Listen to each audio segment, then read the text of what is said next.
back. You're listening to America's Voice Now.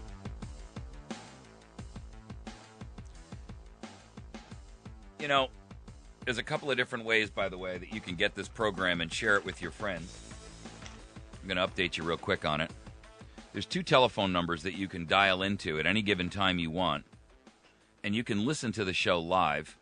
You can also find us on Roku, on a Roku player. It's under the Liberty News Radio title. So if you have a Roku box, go to Roku and you can find us live there every day, 6 a.m. and 6 p.m. live every single day. You can also listen to this broadcast live by dialing in on a listen-in telephone line. So if you don't have internet access or you're out in the field and you just want to dial in on a mobile phone and listen while you're driving somewhere, you're certainly welcome to do that. The 2 telephone numbers to call are 712-432-5339 or 213-992-4323. Let me give those to you again. Get yourself a piece of paper and a pen and write this stuff down. Again, the phone numbers are area code 712-432-5339 or 213-992-4323. You can also find us on the Roku player, and you can find that under Liberty News Radio as the program. We are sponsored and syndicated by the Liberty News Radio program, and we are broadcast on a group of syndicated stations. And, of course, you can find more out by going to – and you can also find podcasts here of this program, and you can catch it live and listen on the web streaming or podcasted later at libertynewsradio.com. That's libertynewsradio.com. Don't forget to visit our friends over at libertyroundtable.com. That is the parent sponsor for our syndication program, and we encourage you to go over there and learn all that you can about not only America's Voice Now and our programming, but what others are doing. Okay. So here we are back in the scenario where we are about to support Al-Qaeda by going after their sworn enemy, who in this case is Assad. And this article from The Independent is kind of interesting. It says, if Barack Obama decides to attack the Syrian regime, he has ensured for the very first time in history that the United States will be on the same side as Al-Qaeda. Quite an alliance. Was it not the 3 musketeers who shouted all for one and one for all each time that they sought combat? This really should be the new battle cry, if or when the statesmen of the Western world go to war against Bashar al-Assad. You know, the truth is that this thing is fraught with so much folly, that it's fraught with so much significant lack and failure to read the tea leaves of past history and the tea leaves of the future, that what we are going to end up with is a quagmire again. And I'm telling you right now, you know, I don't have a crystal ball, but I can tell you this.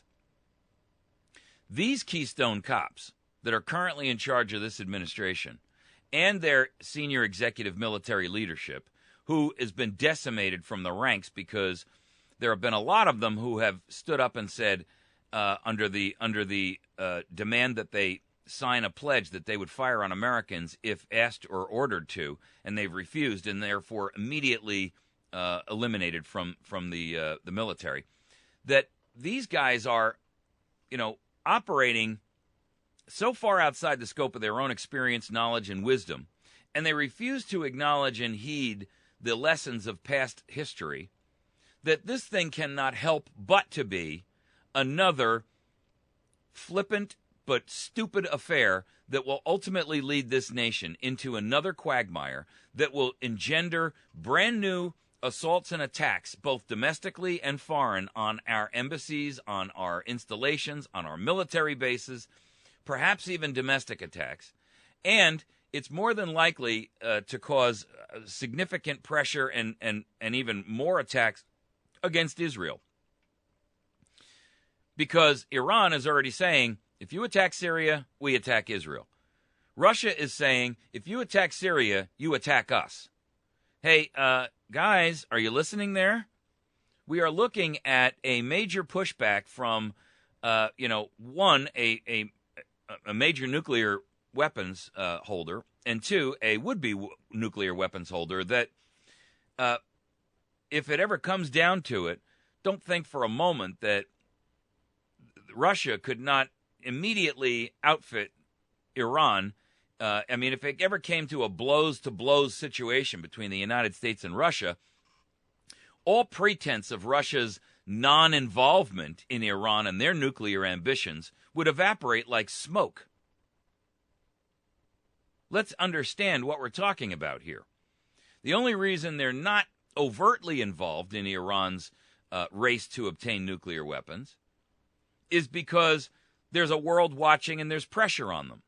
But, if they are effectively kicked out of the old boys club, then, or decide to vacate on their own, then there's nothing to preclude them from saying, you know what, we're going to arm our new ally, and we're going to give them that last ace so that they can win the hand. The ace being whatever it is that Iran is short of in terms of their nuclear ambition, whether that's a rocket, whether it's miniaturization of the actual nuclear weapon and warhead itself, or whatever. And I'm here to tell you that that's a step that won't be able to be undone. And a nuclear Iran is a danger to the planet, not just Israel.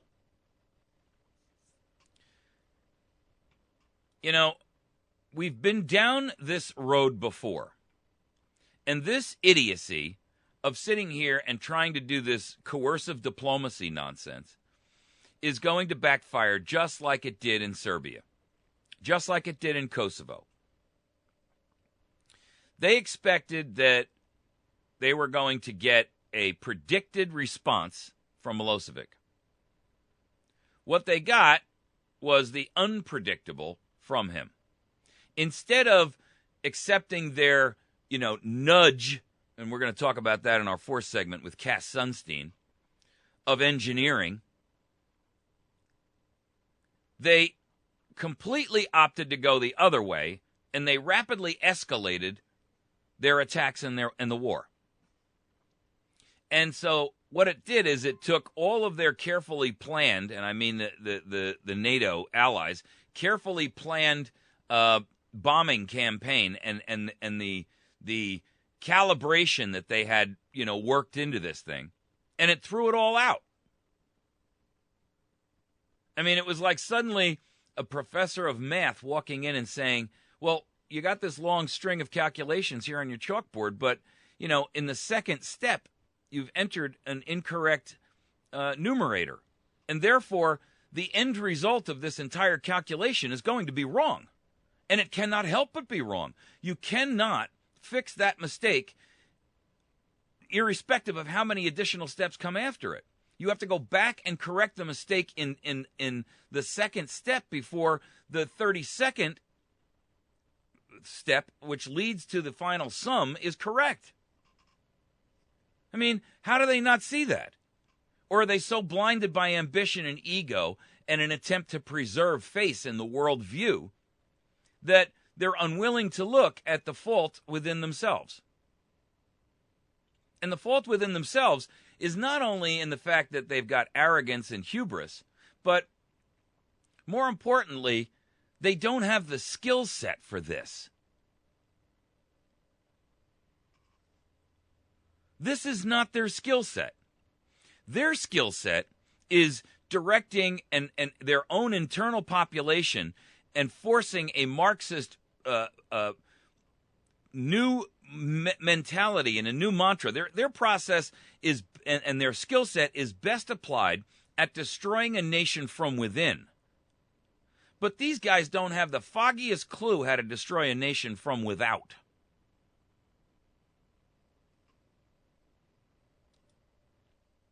They expected that Milosevic was going to respond predictably. He didn't.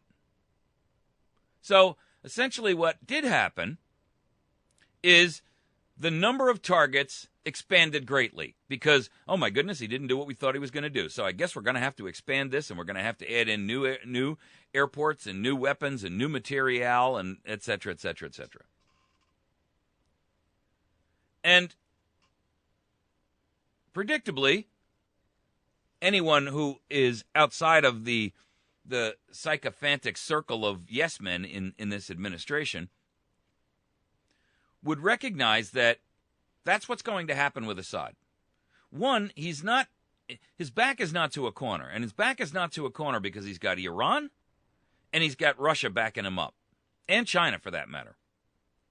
And with that kind of backing, the bully gets, even more aggressive. This is going to end badly. This is not going to go as predicted. I'm predicting that. And these miscalculations that are being interjected into the equation, not just in step 2, but in step 1, step 2, 3, 4, 5, 6, 7, 8, 9, and 10, all of their calculations are misguided. Limited precision bombing will become this broader scope thing where we're going to exhaust, our resources, pummeling the snot out of this nation in an attempt to try to overcompensate for the mistakes we made in the initial calculation that the limited strike would be effective. You watch and see. This concept of coercive diplomacy, where we go in and we say, you're going to do it our way or we're going to bomb the snot out of you, is always a backfire. Why? Because they don't think like we do. They're not interested in diplomacy. They recognize that, like George Washington said, government is nothing but force. It is force. That's all government can ever be. It has no other resource. It has no other tool. Government is one thing and one thing alone. If you look government up in an encyclopedia, the image that you see and the word that describes it is force. Nothing more. That's all it's designed to do. It has only one tool. And coercing diplomacy out of these people is a foolhardy, madcap expedition into disaster because they don't believe in diplomacy, number one. And number two, they don't have the same thought process that we do about how diplomacy and the rule of law operate a nation. And irrespective of how lawless this administration is, they still are bound by law, and so therefore they're imbued with the concept that things have to follow a course of action. Syria has no concept of that and couldn't care less.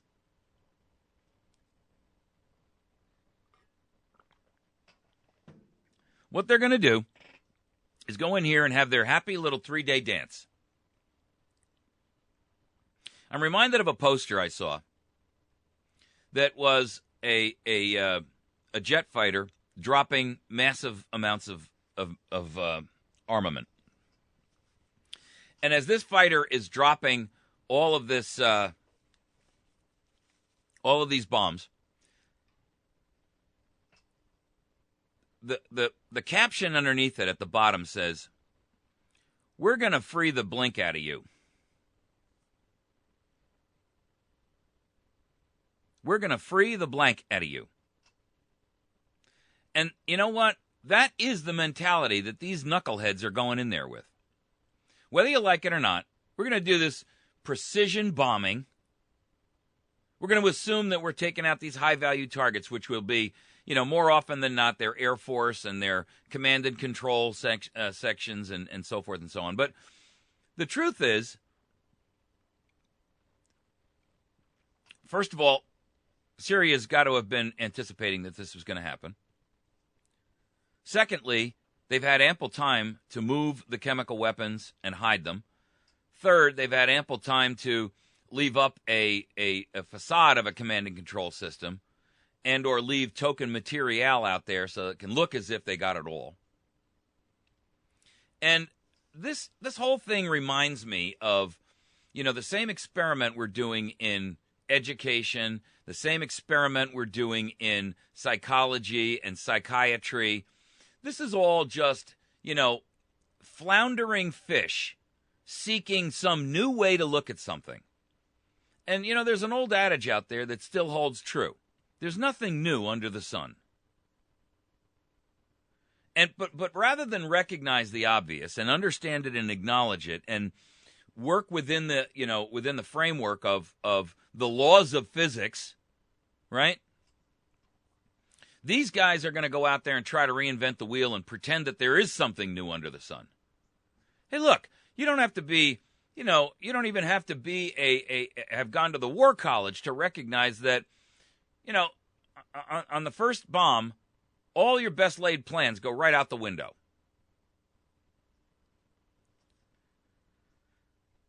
All this is going to do is infuriate the Syrian population. It's going to infuriate Assad. It's going to infuriate Iran. It's going to infuriate Russia, China, the UN, and then most importantly, it's going to infuriate all of them with no tangible result to be shown for it at the end of the day. In other words, after all it's said and done, none of this is going to make 1 ounce of difference. First of all, the 355 or whatever it is that are dead and the thousands that are wounded, this isn't going to change anything for them. This isn't going to stop Syria from prosecuting a war against its own people. This isn't going to stop Al-Qaeda from being the lead rebel organization there. There are 8 of them, as I understand it. And I'm not pretending to be some expert on this, but out of the 8, only 2 of them are secular. In other words, non-theocracy based. The rest of them are all Al-Qaeda and Muslim Brotherhood.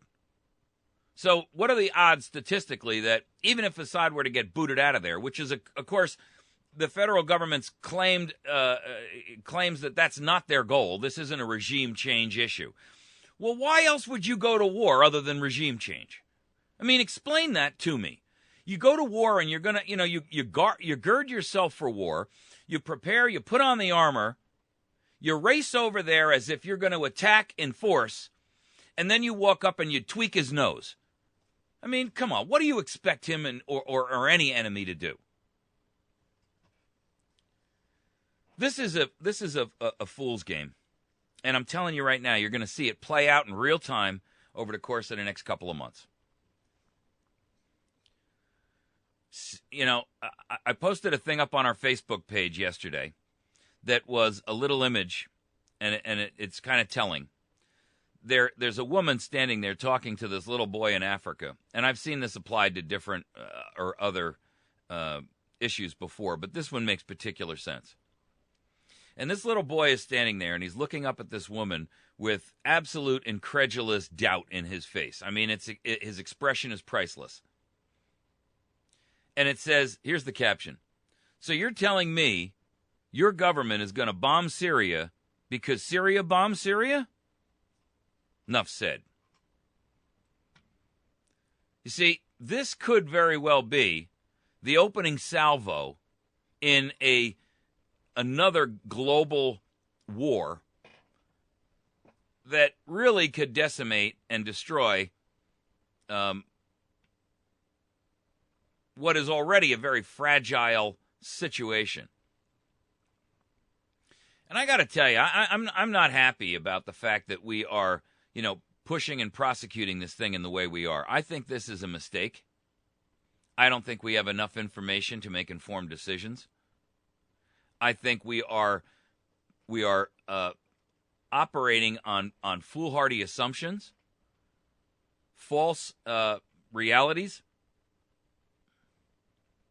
Hagel comes out and says Syria used chemical weapons against its own people. The U.S. military is ready to go.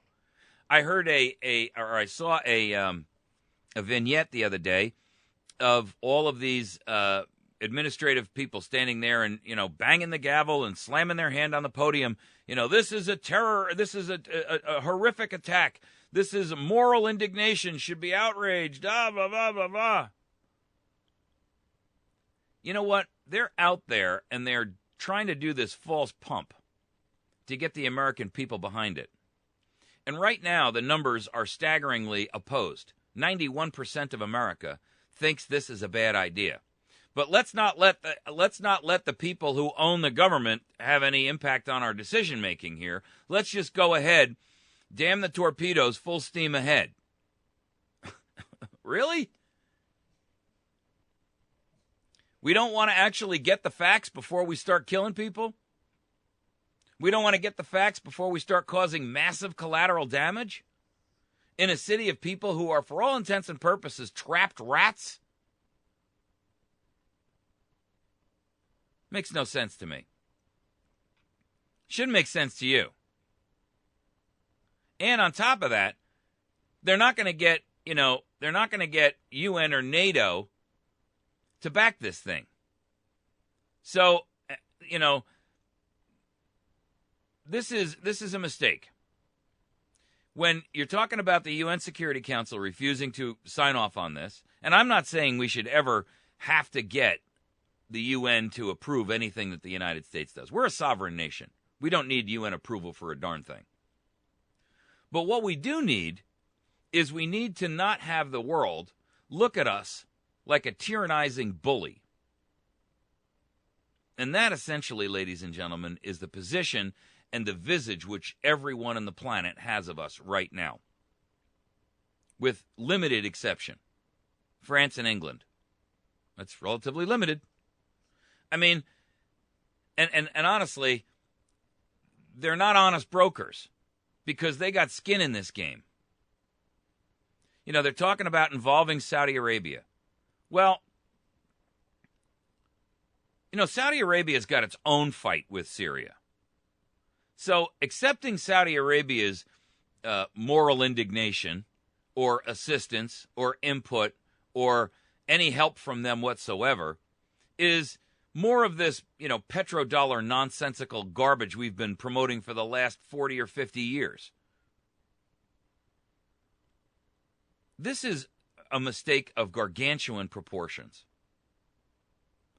And it is a mistake that has implications that are going to resound through the planet. Like, the first bomb that drops is going to have a concussion wave that's going to ripple through the entire globe. And when the press and the media get in there and start showing collateral damage of bodies of children and women and innocent men who have died as a result of this careless and foolhardy march into oblivion, the world is going to have that much more ammunition to throw at a feckless and self-indulgent country called the United States that is so laden with hubris and its own self-destructive mantra that we can't even seem to get out of our own way. In fact, we're doing a fine job of destroying our own country. What makes us think that anybody else wants us involved in their affairs? I'm telling you right now that this will not work. It won't work in the sense that they're expecting it to work. All their plans, the best laid plans of these mice, are going to collapse like a house of cards on a windy day when the first bombs drop. And they are embroiling all of us in their hubris. Their arrogance, their lack of experience, their lack of knowledge, their lack of wisdom, and their failure and lack of and refusal to see the lessons of history are going to reflect back on us as a nation and cause great, great harm. Okay, we're going to break. When we come back, we're going to take on Fort Hood and what the FBI really knew. And boy, did they know. If you want to catch us on our dial-in line, you can at 712-432-5339, 213-992-4323, 6 a.m. and 6 p.m. Central Time every day. You can also find us live at americasvoicenow.org, 8 to 10 a.m. on Central Time. You can find us on Facebook at facebook.com libertynewsradio.com/America's Voice Now. You can find a podcast at libertynewsradio.com, and you can find us on the Roku channel as well. Just look it up under Liberty News Radio. We're going to take a quick break. When we come back, we're going to talk about the folly of the FBI and how they completely dropped the ball in the Fort Hood massacre, how they had plenty of ample knowledge and refused to acknowledge or use it. And, boy, you're going to be disappointed. We'll be right back.